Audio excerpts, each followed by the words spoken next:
Hi everyone, कैसे हो आप सब। Welcome back my channel. Story name his obsession love, chapter 3। अब आगे। दानिश की कार इस वक्त एक मेडिकल स्टोर के बाहर थी। दानिश इस वक्त अपनी ड्राइविंग सीट पर बैठा हुआ था। वही महक उसके सामने खड़ी थी। वो बहुत ही आराम से उसके हाथ को बैंडेज कर रही थी। वही दानिश सर टेढ़ा करके बिना पलके झपकाए उसे देख रही थी। महक धीरे से बोली, मिस्टर मेहरा, शुक्र मनाई कि आपको ज़्यादा नहीं लगी। अगर कांच और भी अंदर तक घुस गया होता तो आपको डॉक्टर के पास जाना पड़ता। ऊपर से दानिश बीच में बोला, तुम खुद भी तो डॉक्टर लगते हो। ये सुनकर महक ने एकदम से सर उठाकर दानिश की तरफ देखा। वो हल्का सा मुस्कुराकर बोली, नहीं, डॉक्टर नहीं हूँ, मैं साइकोलॉजी स्टूडेंट हूँ। ये तो बेसिक बैंडेज करना है जो कि सबसे पहले सिखाया जाता है। ये मुझे आता है, पर मैं उस हिसाब से डॉक्टर नहीं हूँ। दानिश धीरे से बोला, इलाज कर दोगी? महक कन्फ्यूजन से बोली, मतलब? दानिश गहरी सांस लेकर बोला, उनका इलाज कर दोगी जो दिमागी तौर पर पागल होंगे, है ना? महक गहरी सांस लेकर बोली, उसमें भी वक्त है, इनफैक्ट काफ़ी वक्त। मैं कॉलेज जा रही थी और अब मेरा कॉलेज भी मिस हो चुका है। कॉलेज जाकर कोई फ़ायदा नहीं है क्योंकि प्रोफेसर मुझे पक्का डांटेंगे। दानिश उसका हाथ पकड़कर बोला, कौन सा प्रोफेसर? ये सुनते ही महक ने एकदम से उसे देखा और फिर अपने हाथ की तरफ देखा जिसे दानिश ने कसकर पकड़ा हुआ था और उसी हाथ से पकड़ा था जिस हाथ पर चोट लगी हुई थी। वो जल्दी से बोली, मिस्टर मेहरा, क्या कर रही हो आप? आपको दर्द होगा, ऐसे नहीं पकड़ते। बोलकर उसने अपना हाथ दानिश के हाथों से छुड़ाया और फिर अच्छे से चेक किया कि कहीं उसकी पट्टी में कोई गड़बड़ तो नहीं थी, पर सब कुछ ठीक ठाक अच्छे से हुआ था। वो वापस दानिश को देखकर बोली, मैं आपको एक पेन किलर देता हूँ। इनफैक्ट मेडिकल स्टोर सामने है। महक मेडिकल स्टोर की तरफ भाग जाती है। दानिश ने एक नज़र अपने हाथ की तरफ देखा और तिरछी मुस्कुराकर बोला, सो स्वीट डॉल, खूनी दुनिया में इतनी मासूमियत लेकर कहाँ जाओगी? डोंट वरी, तुम्हारे इस इनोसेंट को भी।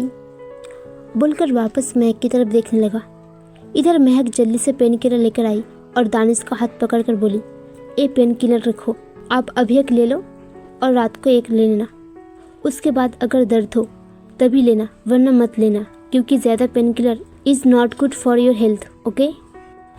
दानिश धीमी आवाज़ में बोला, इतनी इनोसेंस भी अच्छा नहीं होता है हेल्थ के लिए।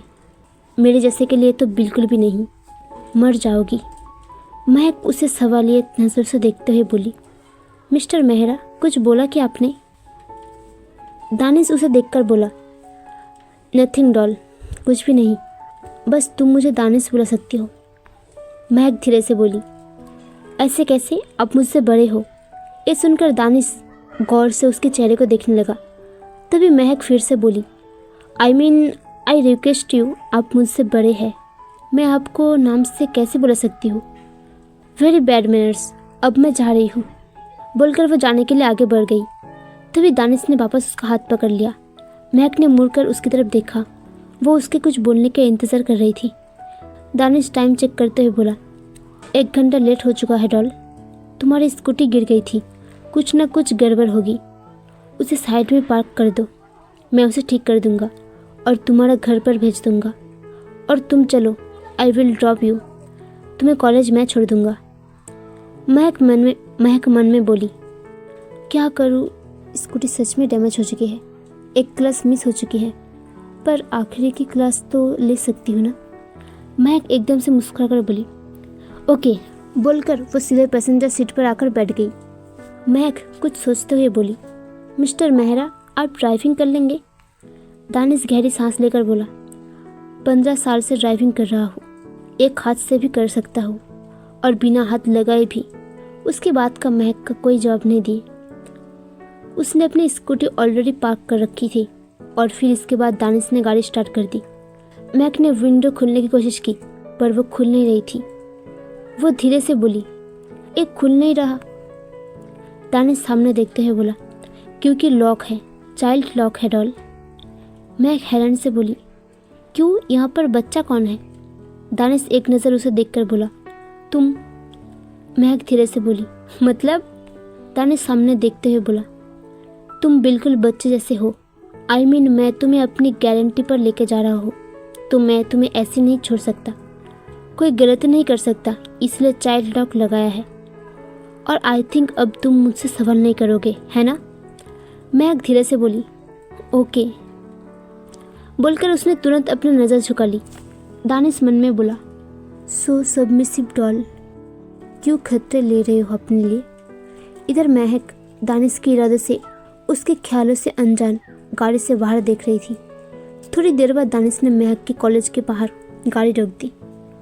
महक एकदम से उसे देखकर बोला, thank you mister Mehra. Danish उसे देखकर बोला, अपना एड्रेस दे दो, मैं तुम्हारी स्कूटी ड्रॉप कर दूंगा वहाँ पर। महक कुछ पल रुककर बोली, ओके।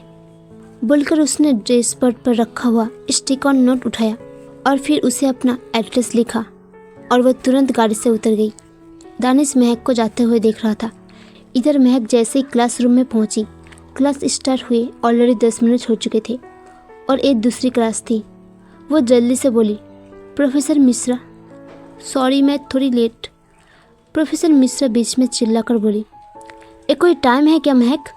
अगर इतनी लेट होना है तो बताया करो। तुम्हें अच्छे से पता है कि मुझे मेरी क्लास में लेट होना बिल्कुल पसंद नहीं। महक सर झुकाकर बोली, आई एम रियली सॉरी। बोलते हुए उसकी आंखें नम हो चुकी थी। वो ओवर सेंसिटिव थी, किसी का चिल्लाना भी वो बर्दाश्त नहीं कर सकती थी। पर अब 10 मिनट लेट थी और प्रोफेसर मित्रा किसी को नहीं बख्शाते थे, तो फिर महक क्या चीज़ थी? प्रोफेसर मित्रा बिना किसी भाव के बोले, गेट लॉस्ट। महक जल्दी से बोली, सॉरी सर, एक्सीडेंट हुआ था, इस वजह से मैं लेट हो गई। तो प्रोफेसर मित्रा बीच में बोला, एक्सीडेंट हुआ था? कहाँ लगी है तुम्हें? लग तो नहीं रही कि एक्सीडेंट हुआ था। ये सुनते ही महक ने कसकर अपने हाथों की मुट्ठी बना ली। अब ज़रूरी थोड़ी है कि एक्सीडेंट होता तो खून बहने वाली चोट लग जाए। प्रोफेसर मित्रा चिल्लाकर बोली, निकलो यहाँ से। मेरा टाइम अगर और वेस्ट किया तो फिर मैं तुम्हें सस्पेंड कर दूंगा कॉलेज से। महक धीरे से बोली, सॉरी। बोलकर वह तुरंत वहाँ से चली गई। महक सीधे कॉलेज के गार्डन के एरिया में जाकर बेंच पर बैठ गई। उसका रोने का मन कर रहा था और वो धीरे धीरे रो भी रही थी। वो खुद से बोली, ऐसे थोड़ी होता है, 10 मिनट लेट थी, रीज़न भी दिया, अपनी मर्जी से थोड़ी लेट हुई हो। मैं पहली बार लेट हुई थी। बोलते वो अपने आंसू साफ कर रही थी। तभी महक को ऐसा लगा कि कोई उसे देख रहा था। उसने वापस चारों तरफ देखा और उसे कुछ नज़र नहीं आया। वो खुद से बोली, दिमाग खराब हो गया मेरा। बोलकर उसने अपने आंसू साफ किया और प्रोफेसर मित्रा की क्लास ख़त्म होने की इंतज़ार कर रहे थे। वही दूसरी तरफ रणविजय इस वक्त अपने स्टोर रूम में था। रणविजय का अच्छा खासा बेल इंस्टेबल का बिजनेस था, उसका इम्पोर्ट और एक्सपोर्ट का, और वो लोग हर तरीके की चीज़ इम्पोर्ट और एक्सपोर्ट करते थे। मोस्टली उनमें क्लोथिंग चीज़ होती थी। रणविजय इस वक्त अपने स्टोरी रूम में बैठा था, कुछ कर रहा था कि तभी रिया वहाँ पर आकर बोला, हेलो ब्रदर। रणविजय उसे देखकर बोला, व्हाट हैपेंड? ऐसे हंसते मुस्कुराकर क्यों आ रही हो तुम यहाँ पर? रिया मुस्कुराते हुए बोली, क्योंकि मैं कल आपकी और महक की डेट प्लान किया है। रणविजय गहरी सांस लेकर बोली, सीरियसली रिया? 1 हफ्ते में एंगेजमेंट हमारी। तुम्हें पता है ना महक कैसे है? बच्चों जैसी हरकतें उसकी, सेंसिटिव है वो, ऑलरेडी नर्वस है। तुमने डेट अलग से प्लान कर दी, उसे बताया? रिया उसके सामने बैठकर बोली, बताया तो नहीं है, पर आप बता देना, आपकी होने वाली वाइफ जो है। रणविजय धीरे से बोला, मेरी होने वाली बीबी है, लेकिन उससे पहले मेरी दोस्त है, समझ रही हो? मुझे उसे कंफर्टेबल करना पड़ेगा। उसके सर पर बोझ नहीं डालना है मुझे कि ये करो वो करो। बिल्कुल नहीं, जो भी तुमने प्लान किया सब कैंसिल करो और महक को नहीं पता चलना चाहिए। रिया आई रोल करते हुए बोली, जैसी आपकी हरकतें हैं ना, किसी दिन महक को भी उठा कर ले जाएगा और फिर ये सोचते रह जाना कि क्या से क्या हो गया। रणविजय एकदम से उसे देखकर बोला, रिया मजाक मजाक में भी ऐसे वापस नहीं करना है। You know how much I love महक। प्यार करता हूँ मैं उससे सबसे ज़्यादा, ऐसी मजाक दोबारा नहीं। बोलते हुए रणविजय हद से ज़्यादा सीरियस था। वही जानता था कि रिया कैसे मजाक भी उसे कितनी अजीब लगता था। महक से दूर रहने के बारे में वो सोच भी नहीं सकता था। रिया धीरे से बोली, अच्छा सॉरी, वो मैं बस ऐसे ही छोटी सी डेट प्लान की थी, मैं कैंसिल कर दूंगी। रणविजय गहरी सांस लेकर बोला, कोई बात नहीं, इतनी मेहनत की तो बर्बाद करने की ज़रूरत नहीं है। महक को मैं इन्फॉर्म कर दूंगा, उसे तुम खुद से कुछ नहीं बोलोगी, ओके? रिया धीरे से बोली, ओके बोलकर वह तुरंत वहाँ से निकल गई। रात का वक्त। महक जब से कॉलेज से आई थी तब से उसका मूड ऑफ था। आते वक्त उसने घर के बाहर अपनी स्कूटी नोटिस कर ली थी, लेकिन इसके अलावा उसने कुछ भी ढंग से नोटिस नहीं किया। वो चुपचाप अपने कमरे में पेट के बल लेटी हुई थी। पिछले 1 घंटे से उसने अपने कमरे का दरवाज़ा नहीं खोला था। वो खुद से बोली, क्लास मिस हो गया, नोट्स लेने पड़ेंगे। मेरी किस्मत अचानक से इतनी बुरी क्यों हो गई? सब कुछ उल्टा सीधा हो रहा है। महक कुछ पल वैसे ही लेटी थी और फिर वह उठकर बाथरूम में चली गई। थोड़ी देर बाद महक बाथरूम से बाहर आई। ठीक उसी वक्त उसका फ़ोन बजा। महक जल्दी से अपना फ़ोन उठाकर चेक किया। एक अननोन नंबर से मैसेज आया हुआ था जिसमें लिखा था कि rose are red and I like being you red. ये पढ़ते ही महक की दिल की धड़कन बुरी तरह से शोर करने लगी थी। वो एकदम से बेड पर बैठी और गौर से उस मैसेज को देखने लगी। वही दूसरी तरफ प्रोफेसर मित्रा इस वक्त अपने घर पर थे। वो एक 2 स्टोरी हाउस में रहते थे और बेंगलुरु में अकेले रहते थे। उनकी फैमिली बेंगलुरु से बाहर थी। इस वक्त वो किचन में थी कि तभी अचानक से सारी लाइट बंद हो गई। प्रोफेसर मित्रा खुद से बोले, ऐसे तो लाइट जाती नहीं है और अभी अचानक ही चली गई, हद होती है। बोलकर वो सीधा दरवाजे की तरफ बढ़ गई। उनको जा कर के एक बार चेक करना था कि लाइट गई कैसे। प्रोफेसर मित्रा दरवाजे खोलने वाले थे कि पीछे से एक आवाज़ आई। उन्होंने एकदम से मुड़कर देखा, अंदर में कुछ नजर नहीं आ रहा था। उसने अपने फ़ोन का फ्लैशबैक जलाया और फिर चारों तरफ देखने लगी। अब कहीं से कोई आवाज़ नहीं आ रही थी। वो तेज़ आवाज़ में बोली, कोई है क्या यहाँ पर? बोलते हुए वो अपने कदम आगे बढ़ रहे थे। प्रोफेसर मित्रा मुश्किल से 4-5 कदम आगे बढ़ी थी कि तभी पीछे से किसी ने उनको धक्का दिया। अगले ही पल प्रोफेसर मित्रा सीधे नीचे गिर गई। उनका फ़ोन कहीं और जाकर गिरा और उनका सर टेबल से टकराया, जिस वजह से सर से खून बहने लगा था और वो खून बहते हुए उसके सामने खड़े इंसान के जूते तक पहुंच गया। तभी सामने से एक आवाज़ आई, रेड, आई लव रेड। मेरी डॉल मुझे कितने अच्छे मौका देता है ना अपने फन स्टेप पूरे करने के। प्रोफेसर मित्रा ने जैसे ही ये आवाज़ सुनी, उन्होंने एकदम से अपने सिर पर हाथ रखकर सामने अंधेरे में देखा। हल्की हल्की परछाई नजर आ रही थी क्योंकि एक खिड़की खुली हुई थी, जिसकी वजह से चाँद की रोशनी अंदर आ रही थी और फ्लैशबैक जल रही थी। फ़ोन बेशक से दूर पर गिरा हुआ था। प्रोफेसर मित्रा धीरे से बोली, कौन हो तुम? दानिश अपने कदम उनके चारों तरफ बढ़ाकर बोला, अपने फैंटेसी पूरे करने वाला। प्रोफेसर मित्रा पीछे होते जा रहे थे। उन्हें एहसास हो चुका था कि ये जो भी इंसान था वो उनके लिए बहुत बड़ा खतरा था।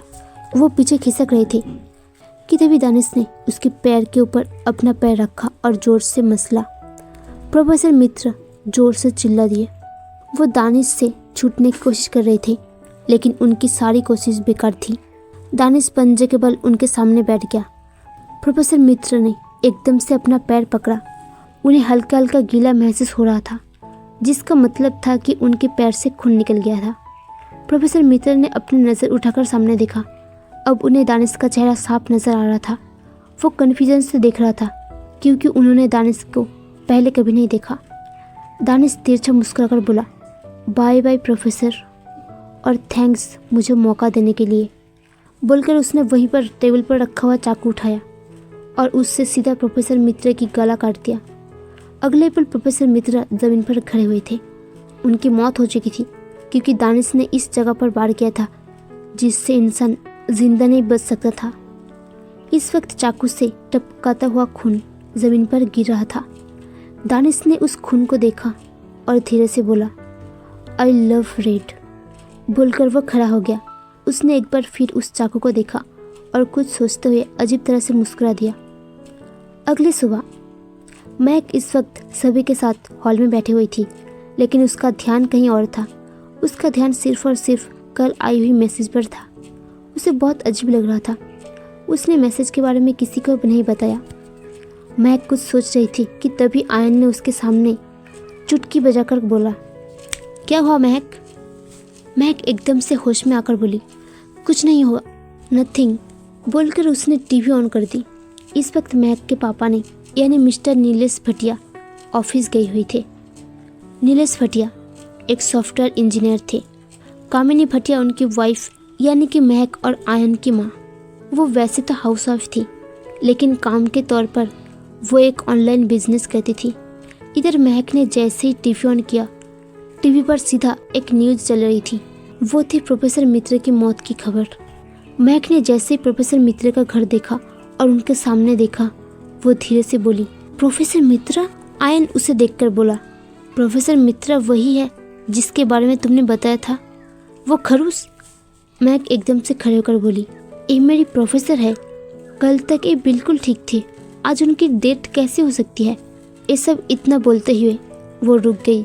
आयन एक नज़र टीवी स्क्रीन की तरफ देखकर बोला, एक्सीडेंट डेथ, लाइट कटी थी जिसकी वजह से चोट लगी और सीधा गले पर लग गई, उनकी डेथ हो गई, एक्सीडेंटली है, रिलैक्स, ओके?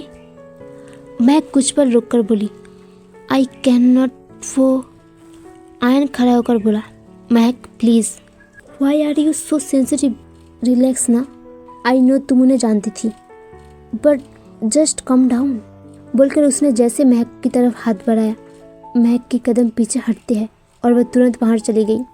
बाहर आकर महक लंबी लंबी सांसें लेने लगी। कल के प्रोफेसर मित्र ने उसे पनिशमेंट दी थी और आज ये सब कैसे हो सकती है? महक ये सब चीज़ सोच रही थी कि तभी उनका फ़ोन बजा। उसने एक बार फिर से अपने फ़ोन चेक किया।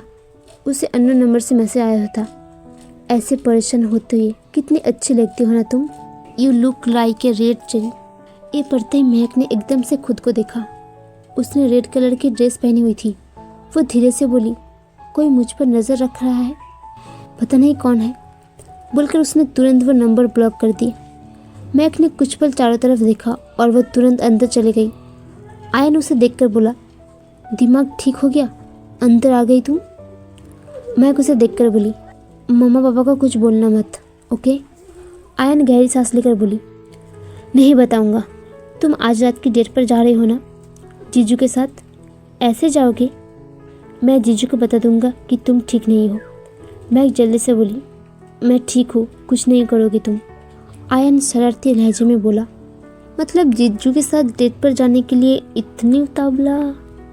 महक धीरे से बोली, शट अप पागल इंसान, बोलकर वो तुरंत ऊपर चली गई। पूरे दिन महक अपने कमरे में रही। रात को कामिनी घर पर आ चुकी थी और उन्होंने महक को खुद रेडी होने के लिए बोला था क्योंकि रणविजय के साथ आज डेट पर जा रही है। इस वक्त महक ड्रेसिंग टेबल पर सामने खड़ी हुई थी। उसने व्हाइट कलर की मर्सिडीज पहना हुआ था। वो खुद को देखते हुए बोली, अच्छी लग रही हूँ मैं, बोलकर वो हल्के से मुस्कुरा दी। महक ने जल्दी से अपना फ़ोन उठाया और वह तुरंत अपने हील्स पहनकर कमरे से बाहर निकल गई। महक के नीचे पहुंचते ही कामिनी उसके पास आकर बोली, संभल कर जाना, आयन गाड़ी मंगवा रखी है। महक जल्दी से बोली, अब वो मुझे छोड़ने जाएगा? कामिनी उसे देखते हुए बोली, बच्ची हो तुम, छोड़ने नहीं जाएगा आयन। आयन गाड़ी मंगवा रखी है, तुम खुद चले जाना और पहुंचकर एक मैसेज कर देना, ओके? ध्यान रखना अपना। महक मुस्कुरा कर बोली, ओके मम्मा, बोलकर गाल पर किस किया और तुरंत वहाँ से निकल गई। बाहर कैब ऑलरेडी उसका इंतज़ार कर रही थी। थोड़ी देर बाद महक गाड़ी में बैठी हुई थी। वो मन में बोला, आई एम वेरी नर्वस, पर अच्छा भी लग रहा है। सोचते हुए वो मुस्कुरा दी। करीब आधे घंटे बाद गाड़ी सीधा एक छोटी सी कैफ़े के बाहर आकर रुकी। वो महक का फेवरेट कैफ़े था। महक जैसे अंदर आई, वो चारों तरफ देखने लगी। कैफ़े पूरी तरीके से डेकोरेट हुआ था। वो चारों तरफ देखते हुए अपने कदम आगे बढ़ा रही थी कि तभी पीछे से किसी ने उसको अपने बाह में भर लिया। महक हल्का सा मुस्कुराकर बोली, रणविजय, बोलकर वह एकदम से मुड़ी। रणविजय उसे देखकर बोला, गॉड, कितना मिस किया मैंने तुम्हें, इतने दिनों बाद मिल रहे हो तुम मुझे। महक धीरे से बोली, अब तो मैं तुमसे मिलने आऊँगी, आई मीन एंगेजमेंट वाले दिन मिल लेंगे और उसके बाद हमारी शादी होगी, है ना? रणविजय कुछ पल रोककर बोला, तुम तो शादी के लिए एक्साइटेड हो। महक धीरे से बोली, मैं तो बस ऐसे ही, बोलते हुए वो चारों तरफ देखने लगी। उसकी इस हरकत पर रणविजय हल्का सा मुस्कुरा दिया। वो महक को सीधे टेबल पर लाकर गया। वो दोनों ऐसे बैठे थे। ठीक उसी वक्त रणविजय का फ़ोन बजा। वो कुछ पर रुक कर बोला, महक बेबी, एक कॉल। महक बीच में बोली, इट्स ओके, तुम बात कर लो। रणविजय हल्का सा मुस्कुराया और वह तुरंत उठकर दूसरी तरफ चला गया। उसके कॉल पिक करते ही दूसरी तरफ से बहुत तेज़ आवाज़ आ रही थी। रणविजय तेज़ आवाज़ से बोली, कौन है? Excuse me, who is this? इधर महक ने एक नज़र रणविजय को देखा और खुद से बोली, बाथरूम जाना है मुझे। बोलकर वह तुरंत खड़ी हुई और फिर सीधा बाथरूम की तरफ बढ़ गई। थोड़ी देर बाद महक बाथरूम से फ्रेश होकर बाहर निकली। कॉरिडोर से होते हुए जा रही थी कि तभी उसकी नज़र एक कमरे की तरफ चली गई। वो स्टोर रूम था जिसके दरवाज़ा हल्का सा खुला था। महक कन्फ्यूजन से बोली, ऐसा तो कभी नहीं होता है, मैंने नहीं देखा कि स्टोरी रूम में दरवाज़ा खुला रहे। फिर ये हो सकता है गलती से रह गया हो। बोलकर उसने अपने हाथ आगे बढ़ाया ताकि वो दरवाज़ा बंद कर सके। ठीक उसी वक्त किसी ने महक को पीछे से ज़ोर से धक्का दिया। दरवाज़ा खुला और महक सीधा अंदर ज़मीन पर गिर गई। वो जैसे मुड़ने को हुई कि तभी दरवाज़ा बंद हो गया। महक चिल्लाकर बोली, नहीं प्लीज़, कौन है? Open the door please. बोलते हुए वो लगातार दरवाज़ा खटखटा रही थी और वो दरवाज़ा खोलने की कोशिश कर रही थी, पर शायद बाहर कोई था ही नहीं जो सुन सके, या फिर कोई होकर भी नहीं था। महक अब धीरे धीरे रोने लगती है। उसने एकदम से मुड़कर स्टोरी रूम की तरफ देखा। अंदर बिल्कुल अंधेरा था, हल्की सी रोशनी थी। महक वही दरवाजे से टिक कर नीचे बैठ गई। वो खुद में सिमटी हुई थी। तभी एक नोटिफिकेशन की आवाज़ आई। उसने एकदम से सामने देखा। सामने उसका फ़ोन गिरा हुआ था। उसका मतलब वो फ़ोन लेकर आई थी। महक ने जल्दी से अपना फ़ोन उठाया और उसने देखा कि एक नया नंबर था और उसे मैसेज आया था जिसमें लिखा था, बैड गर्ल डिजर्व पनिशमेंट। ये मैसेज पढ़ते ही महक के हाथों से फ़ोन निकलकर छूटकर नीचे गिर गया। वो धीरे से बोली, रणविजय? हाँ, वो बाहर ही है। बोलकर उसने फ़ोन उठाया और सीधा रणविजय को कॉल किया, पर दूसरी तरफ से रणविजय का फ़ोन बिजी था। उसने करीब 3-4 बार कॉल किया लेकिन उसका कॉल नहीं लग रहा था। और अब महक ने जैसे ही किसी और को कॉल करने की कोशिश की, उसके फ़ोन के सारे नेटवर्क उड़ चुके थे। महक रोते हुए बोली, मैं क्या करूं? मैं कैसे कॉल करूं? कुछ नहीं हो रहा, नेटवर्क कैसे चला गया? रोते हुए उसने वापस से दरवाज़ा खटखटाया, पर इस चीज़ का कोई असर नहीं होने वाला था। इधर दानिश बाहर एक पिलर से टकराकर आराम से खड़ा था और वह अपने फ़ोन पर कुछ कर रहा था। उसकी नज़र एक बार सामने स्टोरी रूम की तरफ गई और वो धीरे से बोली, I told you doll, bad girls deserve punishment. तुमने किसी और को खुद को हाथ लगाने दिया। This is very bad. इतने टाइम बाद तुम मेरी लाइफ में आई हो और मेरी लाइफ में आने के बाद तुम ऐसे ही किसी को खुद को छूने दोगी? मजाक थोड़ी है। वही रणविजय कैफ़े से निकल चुका था। वो महक को ढूंढने के लिए कैफ़े में हर जगह देख चुका था, लेकिन उसे महक कहीं नज़र नहीं आई थी। उसने एक बार अपना फ़ोन भी चेक किया, पर उसकी फ़ोन में महक की कोई मैसेज था या कॉल नहीं था। ऊपर से उसका फ़ोन नहीं लग रहा था। रणविजय ड्राइव करते हुए बोला, कहाँ चली गई हो तुम महक? एक झटके में कहाँ जा सकती हो तुम? बोलते हुए उसने अपनी गाड़ी वही कैफ़े के बगल में एक पार्क था उसकी तरफ मोड़ दी। इधर महक रोते हुए थक गई थी। उसकी आंखें थक चुकी थी। उसे प्यास लग रही थी, भूख भी लग रही थी, गर्मी भी लग रही थी, लेकिन इस अंधेरी रूम में उसे कुछ नहीं मिलने वाला था। अब वो बस इंतज़ार कर रही थी, शायद सुबह होने की, या फिर उससे पहले अगर किसी ने उसे निकाल दिया यहाँ से। वो चुपचाप दीवार पर सेटी बैठी हुई थी। करीब 3 घंटे बीत चुके थे महक को यहाँ बैठे हुई। इधर दानिश ने एक बार अपना फ़ोन चेक किया और उसने सीधा जाकर स्टोरी रूम का दरवाज़ा खोला। दरवाज़ा खुलते ही महक, जो दरवाजे से टिक कर बैठी हुई थी, सीधा नीचे गिर गई। शायद बेहोश थी वो। दानिश पंजों की बल नीचे बैठा और उसके पसीने से भीगे हुए चेहरे को देखते हुए बोला, I like this sweetie doll. बोलते हुए उसने अपना रुमाल निकाला और महक के चेहरे को साफ करने लगा। दानिश कुछ पल रुका और फिर उसने महक को अपनी गोद में उठाया और उसे लेकर खड़े हो गया। वो सीधा महक को कॉरिडोर से लेकर बाहर आया। उसकी गाड़ी में ऑलरेडी ड्राइवर था। दानिश महक को लेकर सीधे पीछे बैठा। तभी मैक ने हल्के से अपनी आंखें खोली। तभी दानिश उसका कान में बोला, sleep doll sleep, I am with you. आज के लिए बस इतना ही। कैसे लगा आपको स्टोरी? कमेंट करके ज़रूर बोलना। Thank you so much, bye.